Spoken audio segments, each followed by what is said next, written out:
Hoy te sacaré del oscurantismo y te explicaré por qué existen los grados y los radianes de una manera detallada y fácil de entender, y más importante aún, cuándo se debe usar uno u otro.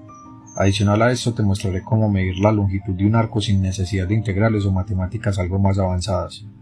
Para comenzar, te hablaré un poco de los babilonios, una civilización que existió hace aproximadamente 4000 años y que para su época eran muy avanzados en matemáticas y astronomía. Todos sabemos que un año tiene 365 días y que los grados se dividen en 360 partes. Son valores parecidos, ¿cierto? Pues esto no es coincidencia. Los babilonios fueron los pioneros en dividir un círculo en 360 partes iguales, y esto se debe a sus observaciones astronómicas, dado que ellos se dieron cuenta que 360 días era lo que duraba aproximadamente un ciclo solar, o sea, un año. Aunque ellos no usaban el concepto moderno de grado, esto de dividir un círculo en 360 partes fue la base de lo que más tarde llamaríamos grados. Con el tiempo, los griegos y más adelante los árabes y europeos medievales adoptaron esta idea y formalizaron el uso de los grados para medir ángulos. Pero entonces te preguntarás, ¿por qué los matemáticos se complican tanto y tienen que inventarse eso de los radianes y nos tienen que amargar la vida a todos? ¿Por qué no solo existen los grados y ya? Resulta que en el siglo XVII se empezó a desarrollar una de las herramientas más potentes de la humanidad, el cálculo. Adicional a esto, debes saber que los matemáticos son bastante perezosos, pero esa pereza la compensan con un gran ingenio e inteligencia, y a medida que se iban adentrando en el desarrollo del cálculo, empezaron a notar que muchas operaciones donde habían ángulos en grados iban acompañados de un factor que los ponía a operar y a escribir de más, en resumidas, a trabajar más. Y es que así como alguien arbitrariamente dijo que los ángulos van de 0 a 360, otra persona se dio cuenta que haciendo una escala distinta, que iba de 0 a 2pi, tenía más ventajas operacionales. Vamos a darle un vistazo a la tabla que se ve acá, y quiero que veas esta primera ecuación. Este límite es muy importante porque esta es la base con que se demuestran las derivadas trigonométricas. Y si una calculadora científica la pones en grados y tratas de simular este límite reemplazando a x por un número muy pequeño, verás que da exactamente pi sobre 180. Continuando con la tabla, vemos que cuando la escala está en grados aparece el factor de pi sobre 180 en todas las operaciones, y esto se debe al límite de arriba. Pero si cambiamos de escala de 0 a 2pi, se hace la magia, y este factor desaparece, ya que el valor del límite se hace 1. También puedes comprobar el valor de este límite, pero ya poniendo la calculadora en radianes. Ahora quiero que te fijes bien en la fórmula que está más abajo, que es para medir el arco de un círculo. Esta fórmula tiene un mensaje oculto importante, pero antes te explicaré cómo sacarla sin necesidad de integrales o matemáticas un poco más avanzadas. Supongamos que quisiéramos sacar una fórmula para medir el arco de un círculo dependiendo únicamente del ángulo y el radio del círculo. Por ejemplo, digamos que yo quisiera saber cuánto mide un arco de un círculo con una amplitud angular θ, que produce el arco que vemos en rojo sobre la circunferencia. Pues para esto podemos dividir ese sector en triángulos iguales e ir aumentando la cantidad de triángulos.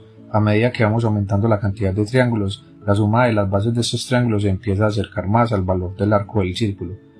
Si hacemos el número de triángulos desmesuradamente grande, pues tenemos entonces exactamente la longitud que estábamos buscando. Para hacer los cálculos sencillos vamos a aislar uno de estos triángulos para calcular su base. El triángulo que tenemos acá es un triángulo isósceles, ya que dos de sus lados miden el radio del círculo. Teniendo en cuenta esto, y que el ángulo total del sector que queremos calcular es θ, podemos llegar a la siguiente ecuación sin mucha dificultad si tienes un poco de conocimiento en matemáticas. Pero esto mide la base solo de un triángulo, necesitamos la de todos los triángulos, así que multiplicamos por la cantidad de triángulos que hay, que llamamos n. Ahora ya tenemos nuestra fórmula para medir la base de los triángulos dentro del sector circular, pero nos interesa el valor cuando n se hace muy grande, y resulta que cuando n se vuelve muy grande, tendiendo al infinito, n por seno de θ sobre 2n se vuelve igual a θ medios, si el ángulo está en radianes. Si está en grados nos da lo mismo, pero adicional nos aparece el factor pi sobre 180. Este límite se puede demostrar por L'Hopital.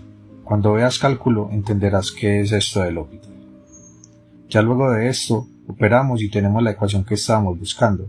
Es que con esta fórmula las matemáticas mismas nos están queriendo decir que la manera natural de medir ángulos es los radianes, ya que al usar la escala de radianes la fórmula queda lo más sencilla posible, cosa que no pasa con los grados. Y no solo eso, si en esta fórmula reemplazamos θ por un radián, entonces el arco S es igual a R, y otra vez las matemáticas nos están diciendo algo, y en este caso nos dice que un radián es el ángulo que se hace cuando el arco mide igual al radio. Entonces, cuando los matemáticos se dieron cuenta de las ventajas de trabajar en radianes, todas las matemáticas en libros se siguieron desarrollando en base a los radianes. Es por esto que cuando estás en la universidad y estás viendo cálculo, física o cualquier cosa relacionada con las matemáticas, casi siempre se opera en radianes. Y ahora, ya que nos dimos cuenta que la manera natural de medir ángulos es en radianes, debemos desechar el sistema de grados.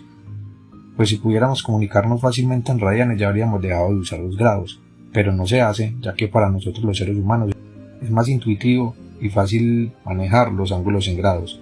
Y es que si yo digo 70 grados, todos intuitivamente sabemos más o menos cuánto es y podemos imaginar su apertura aproximada.